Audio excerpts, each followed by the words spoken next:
Always question the information you receive.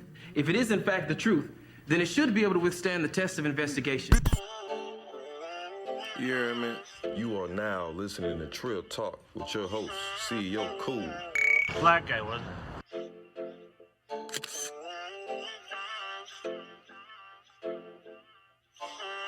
I was doing the Oochie Coochie, my friend.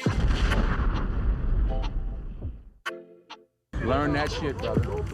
Learn that shit.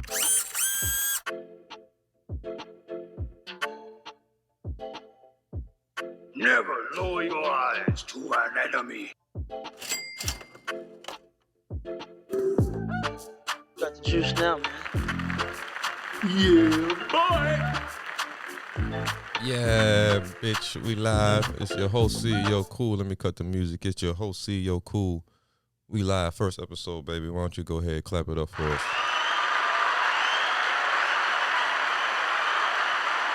Long time coming. It's been a long time coming, y'all. So this is the first official episode of Trill Talk. I had some other episodes that were out, but they were just subpar. I didn't have my my professional equipment like I have now. We got the Rode podcaster in here. We got the Rode mic. We're doing it big. We're doing it big. So let's jump right into it. Today we're going to talk about Alabama real estate. And when we're talking about Alabama real estate, we're really focusing on tax liens and tax deeds. Now, as far as Alabama's real estate is concerned, this is one of the best avenues for you to invest in if you're investor from Alabama or if you're out of town investor. So I've primarily been focusing on tax deeds, not the liens. Why tax deeds? Well, because they're a tax deed. A tax lien or a tax certificate, I guess that's the proper term I should be using, a tax certificate. A tax certificate is available to redemption within 3 years, right? So let's say this upcoming October, if you don't pay your property taxes, the city of Mobile will put a tax lien certificate on your house, meaning that you didn't pay your property taxes, so someone else can pay your property taxes and get a tax lien on your property, right? So if you don't pay your property the following year, property taxes the following year, or the year after that, that certificate will become a deed, and now you lose possession to your home. And a lot of people in Alabama have heard of this. It's not uncommon. But what everybody doesn't know how to do is follow up and actually make profit off of the tax lien certificate. Now, me personally, CEO Cool, I focus on the tax deeds. Why? Because it's a deed. And once I get it, it's mine. You can't come back and redeem on it. So even though I can buy a tax lien certificate from someone, let's just say for this instance, it's unoccupied. It's vacant. No one's in it. So I buy the tax lien certificate. No one's in it. I come to the house. I take possession. I change the locks, board up the windows, set out my pest control. Also, part of taking possession is changing the mailbox. I feel like that's a big part.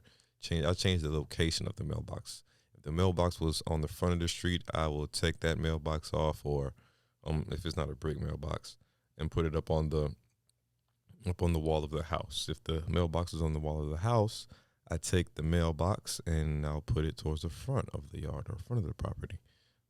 That's just my own little thing for taking possession. But anyway, so I go back, I'm doing all that. I change my locks, I change my mailbox, I boarded the windows. I may put any signs or anything in the yard, beware of dog, beware of owner, all that type of stuff. And I make my improvements. And long as the owner comes back within the time of redemption, within that 3-year period, they can get their house back. Of course, they have to pay the value of any renovations done to the house, if any repairs done to the house. Notice I said value, not the actual amount, right? So let's just say in this instance, I took possession of the house. I put in new cabinets, new countertops, and new flooring. The actual cost of that, let's just say, may be $4,500. But the actual value in relationship to the house may be $15,000. So the redeeming party doesn't have to pay the cost, which would be $4,500. They have to pay the value, which is that $15,000. So not too many people, unless they receive the inheritance or hit the lotto or something like that, will be able to redeem their property.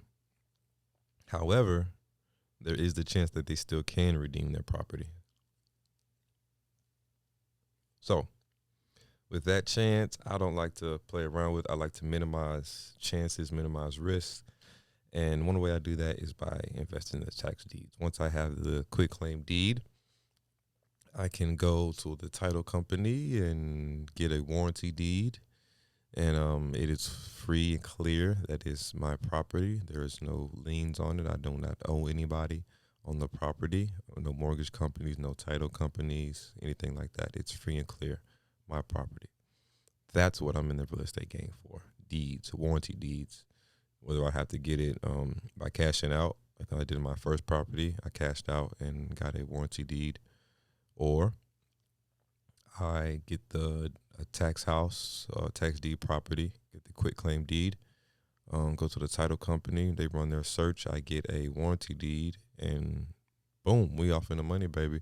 Once you do that, we want to give you one of these.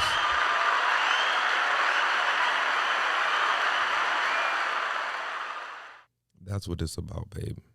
That's what it's about. And the market for tax deeds, tax liens is very hot in Alabama.